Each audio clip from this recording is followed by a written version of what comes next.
Alright, Broken Ronin, please step to the class and show us what you want to review today. Today I want to talk about why Shibuya is a 10 out of 10 arc. Ronin, one question. Do you consider it better than the Chimera Ant arc? Of course, I even think it's better than the York New City. This will be your last and final F for the year.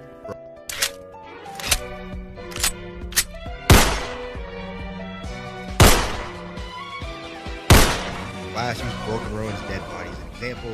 Not too bad takes in this classroom. So talking about JJK right now.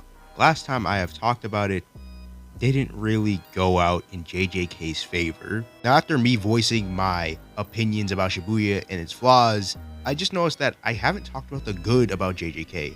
I've been known as a kind of quote-unquote JJK hater, but it's kind of laughable because I already know that's not true, because I actually like JJK, I just like making fun of it.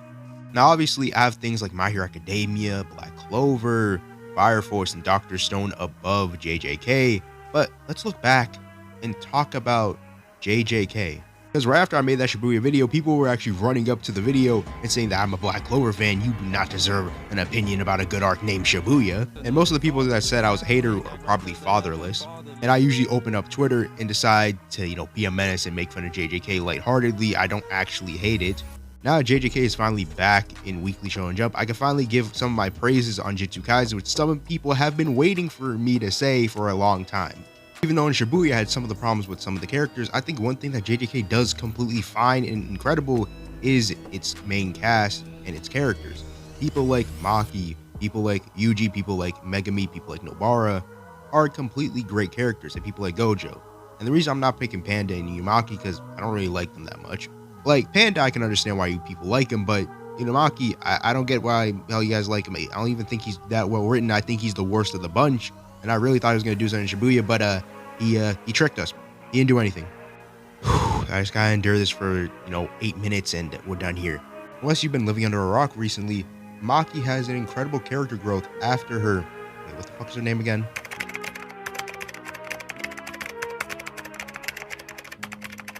Oh yeah, her name's Mai. Alright, after Mai dies, Maki gets insane character growth, and she goes out and slaughters the Zenin clan like it was nobody's business.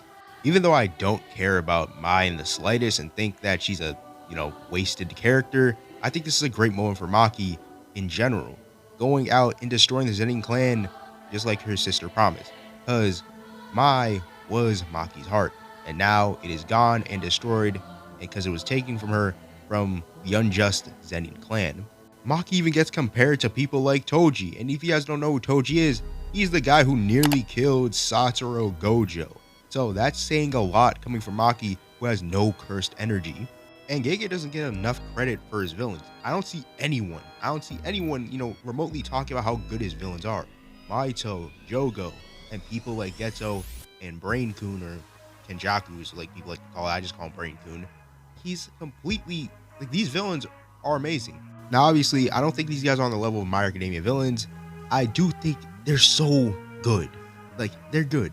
Maito is so self-explanatory. I can make a whole separate video on what makes him a fantastic villain. And sadly to admit it, I actually think JJK's arcs are fairly consistent. I don't think there is actually one bad arc in JJK below 7 out of 10. Even though I think most JJK arcs aren't a 10 out of 10 in a whole, I think they're fairly consistent. There's no bad arc in Jujutsu Kaisen. Back-to-back bangers from the Gojo's flashback arc and Shibuya, I gotta say, JJK is relatively consistent. There is no bad arc, which I explained, and it's just consistent all the way through. And when you think that the arc is going to get stale, because Satoru Gojo is going to be there, and he's going to easily be able to solo what enemy comes their way, because, again, he's Satoru Gojo.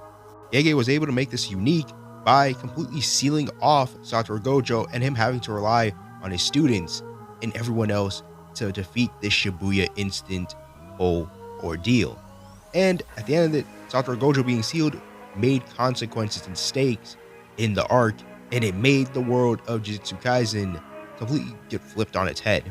Also, I kind of started a discourse on, Jujutsu Kaisen Black Clover, saying that Libe was a better character and a better inner demon than Sukuna.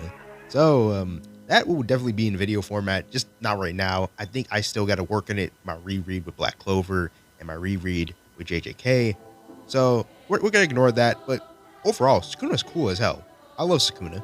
Even though we don't know much about Sukuna, I think he steals the show every time he's on the page. I think he's one of the best characters or the most entertaining characters in Jujutsu Kaisen, and he's the reason why I still read it, and he's the reason why I'm so entertained in some of the fights in Jujutsu Kaisen. Now, I'd be lying to myself if I didn't say this. I think Jujutsu Kaisen has one of the best fights in current Shonen Jump. Now, is it just me being biased? Maybe. I just think that every time I read a Jujutsu Kaisen fight, it's amazing, anime and manga alike. We have current examples like Maki versus the whole Zenin clan, Todo and Yuji versus Mahito, which again was probably the best fight in Shibuya, and Yuji versus Mahito, Nanami and Yuji versus Mahito. There's a lot of tag teams for this. I think Gege just loves jumping his villains or characters. Toso versus Yuji, again, that is another great example of hand-to-hand combat at its finest in Jujutsu Kaisen. There are moments in Jujutsu Kaisen that will give you relative pain when you're reading it. For example, when Nobara quote-unquote died, but I do think that there are some moments that are kind of, disappointing. Even though I'm very critical of Jujutsu Kaisen, I'm critical because I like it. It's something that I love. And just because I'm critical about it, just because I meme about it, doesn't mean I do not like it. Even though it's not my favorite thing to read, I definitely think you should go check out Jujutsu Kaisen and read it, because it may be your slice of bread. Alright, I did what you asked. Can I get my money now? If you did enjoy this Jujutsu Kaisen video and want more like it, make sure to leave a like and subscribe, hit the bell notification to stay notified whenever I upload. Overall, I think me looking back on Jujutsu Kaisen, seeing the good in it instead of trying to be critical in just one video is better suited for me, even though I like critiquing it and I like being critical because I don't think I see anyone else doing it on this app. But I think many JJK fans are going to be happy that I made this video looking back on it and seeing some of the good that it does instead of trying to be critical and making fun of it. But doesn't mean I won't stop making fun of it. I will continue.